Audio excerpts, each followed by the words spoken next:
अलैक्म, welcome back to my YouTube channel. कैसे हैं आप सब? आई होप कि आप सब ठीक होंगे।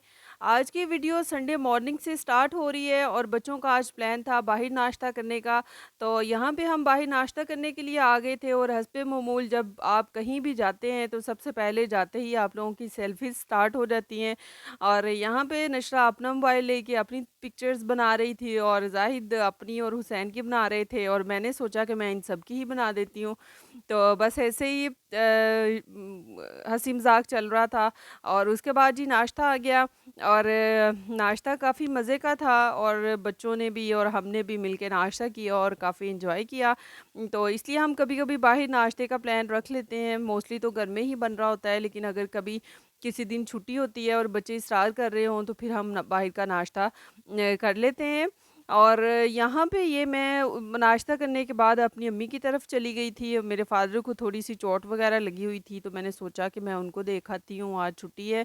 तो वहाँ पे ये दाने 2 के डाले हुए थे, काफ़ी अच्छे लग रहे थे, तो मैंने इनका भी क्लिप रिकॉर्ड कर लिया।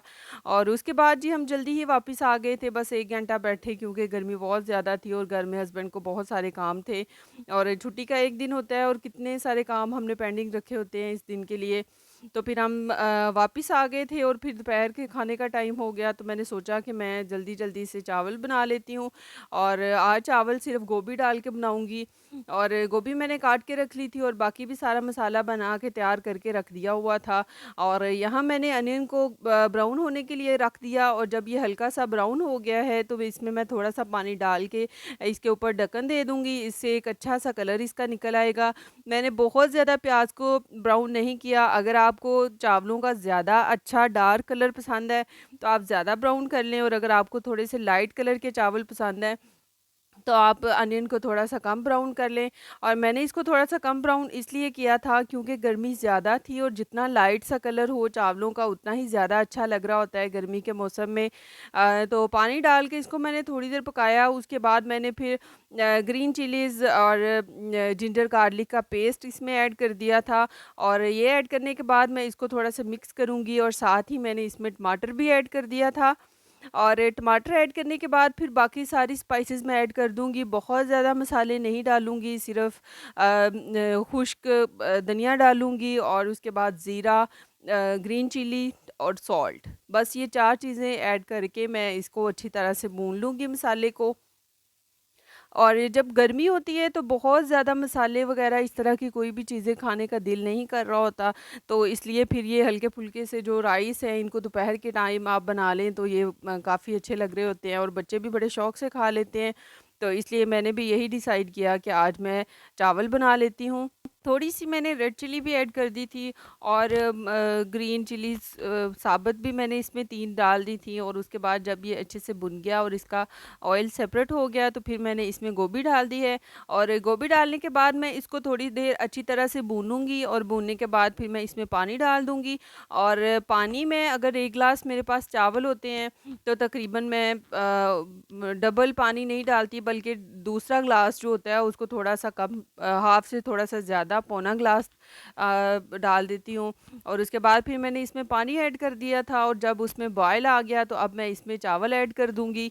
और चावल ऐड करने के बाद इसको बहुत ज़्यादा हिलाने की ज़रूरत नहीं होती, बस एक दफ़ा आप मिक्स करें और उसके बाद ढक्कन दे के इसको पकने दें। और जब पानी अच्छे से खुश्क हो जाए तो उसके बाद फिर मैं इसको दम दे देती हूँ और तकरीबन 5 मिनट दम देने के बाद आपके चावल बिल्कुल रेडी हो जाते हैं।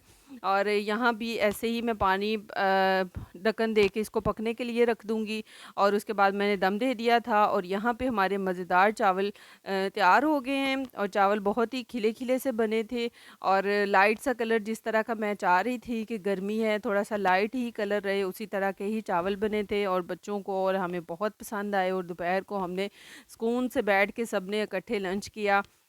और संडे था तो इसलिए फिर बाकी काम भी बहुत ज़्यादा पड़े हुए थे और साथ-साथ बाकी काम भी चल रहे थे।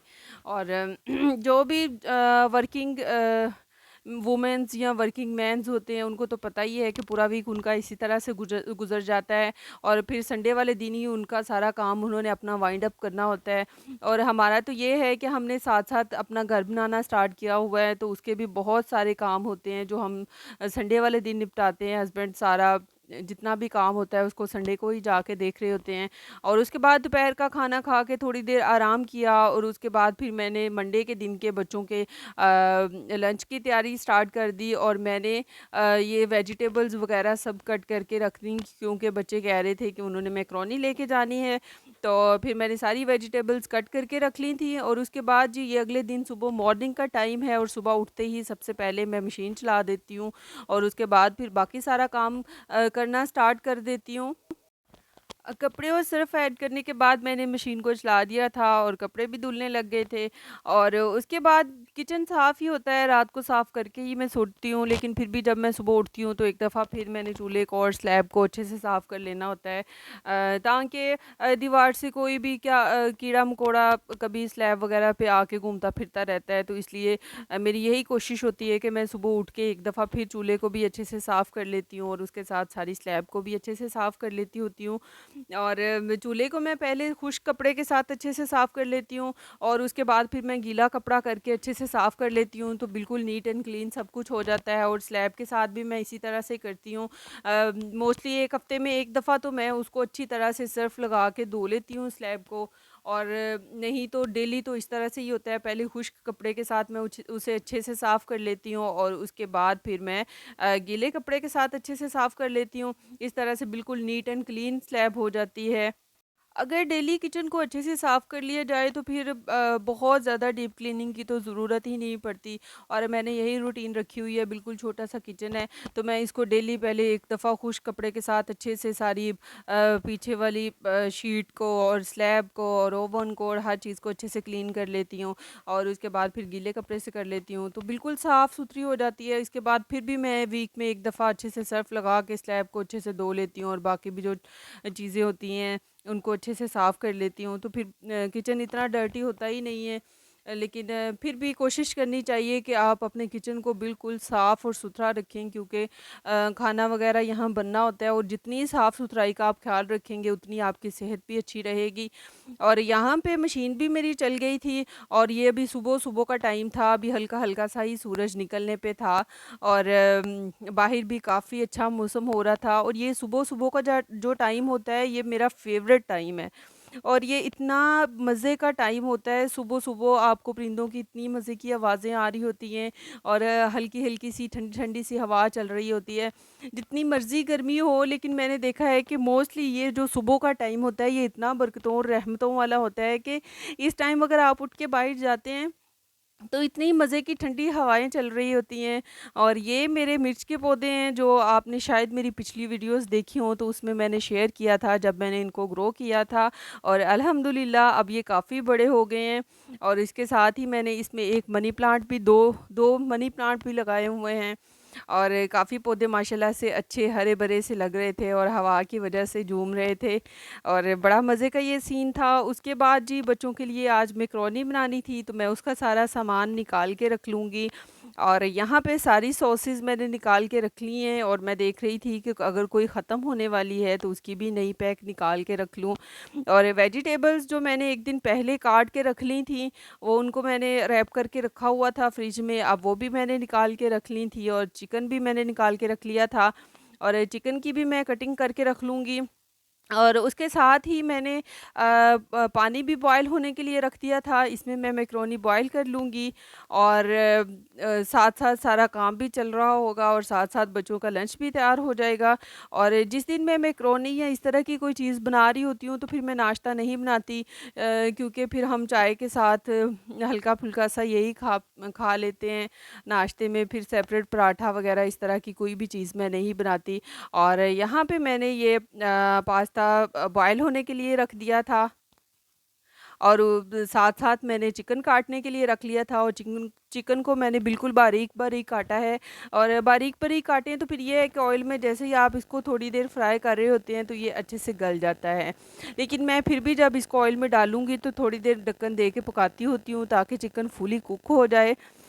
वेजिटेबल्स तो कच्ची रहें तो उनका अच्छा टेस्ट लगता है, लेकिन चिकन अगर कच्चा रहे तो उसका टेस्ट बिल्कुल भी अच्छा नहीं लग रहा होता। और यहाँ पे पास्ता बॉयल हो गया था और उसके बाद फिर मैंने ऑयल थोड़ा-सा डाल के और उसमें मैंने चिकन ऐड कर दिया था और चिकन को मैं थोड़ी देर यहाँ पे पकाऊँगी और उसमें मैंने सिर्फ़ गार्लिक और जिंजर पाउडर ऐड किया है। और गार्लिक और जिंजर पाउडर ऐड करके अच्छा पास्ता या मैक्रोनी बन जाती हैं, लेकिन ये है कि इसका एक ड्रॉबैक भी है, वो भी मैं आपके साथ शेयर कर देती हूँ। जब आप ये जिंजर और गार्लिक पाउडर डालते हैं, तो ये नीचे देगची या ये कढ़ाई के नीचे थोड़ा-सा चिपकने लग जाता है। मैंने काफ़ी बार ये नोटिस किया और इसी तरह से मेरी भी कढ़ाई के साथ ये काफ़ी चिपक गया था, लेकिन ये है कि फिर मैंने सारी वेजिटेबल्स को और चिकन को थोड़ा-सा एक साइड पे करके, तो उसको मैंने चम्मच के साथ अच्छे से साफ़ करके निकाल लिया था। और उसके बाद चिकन जब अच्छे से कुक हो गया है, तो उसके अंदर मैंने गाजर डाल ली और गाजर को थोड़ा-सा सॉफ्ट होने में टाइम लगता है, बहुत सॉफ्ट करने की ज़रूरत नहीं है, क्योंकि ये मैक्रोनी या पास्ता में आपको वेजिटेबल्स का क्रंच ही ज़्यादा टेस्टी लग रहा होता है। तो इसको मैं थोड़ी देर फ्राई करूँगी और इसको फ्राई करने के बाद मैं इसमें शिमला मिर्च भी ऐड कर दूँगी और सबसे पहले मैं गाजर ही ऐड करती हूँ और फिर साथ ही स्टेप बाय स्टेप बाकी चीज़ें ऐड करती जाती हूँ। और शिमला मिर्च को ऐड करने के बाद भी मैं हल्का-सा इसको फ्राई कर लूँगी, ताकि वेजिटेबल थोड़ी-सी कुक भी हो जाएँ और उनका क्रंच भी बाकी रहे। बहुत ही ईज़ी और मज़े की रेसिपी है ये और मैं इसको बिल्कुल चाइनीज़ स्टाइल में नहीं बनाती, बल्कि आपको पता है कि देसी मोम हो और देसी फिर टच ना हो तो इस तरह से हो नहीं सकता। इसलिए मैंने हर रेसिपी में अपना को थोड़ा-सा देसी तड़का तो ज़रूर लगाना ही होता है।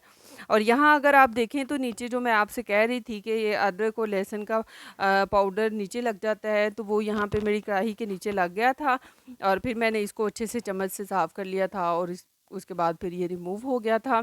तो इसलिए आप भी अगर इस तरह का कोई मसला हो जाए तो उसको टाइमली ही रिमूव कर लें, ताकि फिर वो अगर ज़्यादा जल जाएगा तो फिर अजीब-सी उसकी स्मेल आने लग जाएगी। और यहाँ अगर आप कढ़ाई के नीचे देखें तो वो बिल्कुल मैंने साफ़ कर दिया था। और उसके बाद मैंने इसमें कैबेज भी ऐड कर दी थी और अब इसको भी मैं थोड़ी देर ऑयल में इस तरह से फ्राई करूँगी। बहुत ज़्यादा पकाने की ज़रूरत नहीं है और ना ही ढक्कन दे के पकाने की ज़रूरत है, क्योंकि अगर ढक्कन दे के पकाएँगे तो सब्ज़ियाँ पानी छोड़ देंगी और फिर इतनी सौगई सी हो जाएँगी जिनका बिल्कुल भी अच्छा टेस्ट नहीं आएगा। अब बारी आ गई थी इसमें स्पाइसेस ऐड करने की और मैंने इसमें थोड़ी-सी ग्रीन चिली काट के जब मैंने वेजिटेबल्स ऐड की थी तो उसके साथ ही ऐड कर दी थी और अब इसमें मैंने रेड चिली ऐड कर दी है, थोड़ी-सी बिल्कुल हल्की-सी क्वांटिटी हाफ़ टी स्पून मैंने ऐड की है। और जब मैंने चिकन को पकने के लिए रखा था तो इसमें मैंने सॉल्ट तभी ऐड कर दिया था। अब अगर मैं चेक करूँगी, अगर मुझे मज़ीद सॉल्ट की ज़रूरत होगी तो मैं ऐड करूँगी, अदरवाइज़ मैं उसको स्किप कर दूँगी। और उसके बाद मैंने इसमें चिली सॉस के 3 टेबलस्पून ऐड कर दिए हैं। अब मैं इसमें सोया सॉस भी ऐड कर दूँगी। और सोया सॉस के मैंने 2 टेबलस्पून इसमें ऐड कर दिए थे और ये आपकी टोटली आपकी चॉइस होती है, आप ज़्यादा भी ऐड कर सकते हैं और कम भी कर सकते हैं। और सोया सॉस के 2 टेबलस्पून मुझे कम लग रहे थे, तो उसके बाद मैंने 1 टेबलस्पून मोर इसमें ऐड कर दिया है।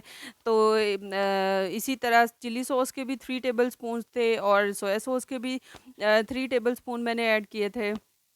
और उसके बाद अब बारी आ गई थी विनेगर की और विनेगर के भी मैं 2 या 3 टेबलस्पून ऐड कर दूँगी।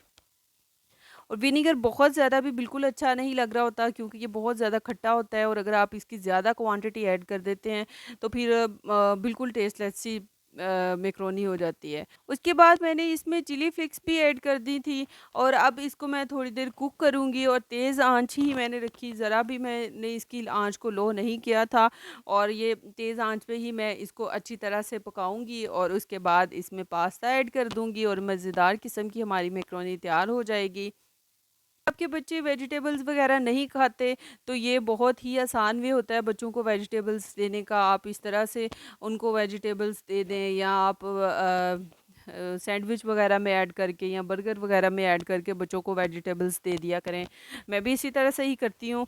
और उसके बाद यहाँ पे मैंने थोड़ी-सी केचअप भी ऐड कर दी थी और केचअप ऐड करके भी मैं इसको थोड़ी देर पकाऊँगी और जब आप केचअप और चिली सॉस इस तरह की चीज़ें ऐड करते हैं तो बड़ा मज़े का इसका टेस्ट आ जाता है। और ये मैं इसमें ऑरिगेनो मैंने ऐड कर दी थी, ऑरिगेनो मैंने तकरीबन 1 टीस्पून ऐड की है। और इसमें अभी तक मैंने काली मिर्च ऐड नहीं की थी और काली मिर्च को अगर आप बहुत ज़्यादा देर के लिए कुक करते हैं तो उसका अजीब-सा टेस्ट हो जाता है। इसलिए आप जब भी किसी भी चीज़ में काली मिर्च ऐड करें तो कोशिश किया करें कि सबसे एंड पे उसको ऐड करें ताकि वो ओवर कुक ना हो। जब आप काली मिर्च को एंड पे ऐड करेंगे तो आप देखेंगे कि उसका उसकी इतनी मज़े की खुशबू भी आएगी और बहुत अच्छा उसका टेस्ट भी रहेगा। और यहाँ पे एंड पे आके मैंने थोड़ी-सी हाफ़ टी स्पून इसमें काली मिर्च भी ऐड कर दी थी और अब इसको मैं कुक नहीं करूँगी बल्कि मैं हल्का-सा बस मिक्स करूँगी और साथ ही मैं इसमें मैकरोनी ऐड कर दूँगी। और ये आपकी मर्ज़ी है, आप पास्ता, मैकरोनी आपको जो शेप, जो भी चीज़ पसंद हो आप इसमें ऐड कर सकते हैं। मैं एल्बो मैकरोनी भी इस्तेमाल कर लेती हूँ ये रेसिपी बनाने के लिए और आज मैंने ये वाला पास्ता टाइप जो था ये ले लिया था और इसको बॉयल करके आज मैंने ये बना लिया और ये भी बच्चों के लिए थोड़ी-सी डिफरेंट शेप थी तो बच्चों को ज़्यादा अच्छी लग रही थी। और टेस्ट तो सभी का सेम ही होता है, मैदा ही है, एल्बो मैकरोनी की शेप में हो या इस शेप में हो, टेस्ट तो सेम ही रहता है।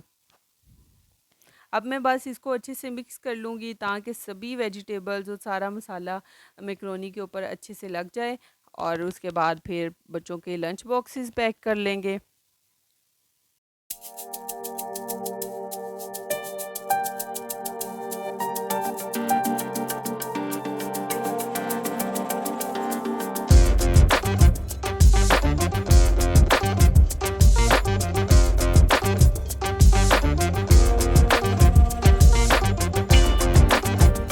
और आज मुझे आपसे ये भी डिस्कस करना था कि आप में से बहुत सारे लोग हैं जो मेरी वीडियो को देखते तो हैं लेकिन वो लाइक नहीं करते। तो अगर आपने अभी तक लाइक नहीं किया तो जाके वीडियो को लाइक कर दें क्योंकि आपकी जितनी लाइक आती हैं यूट्यूब उतना ही वीडियो को प्रमोट करता है।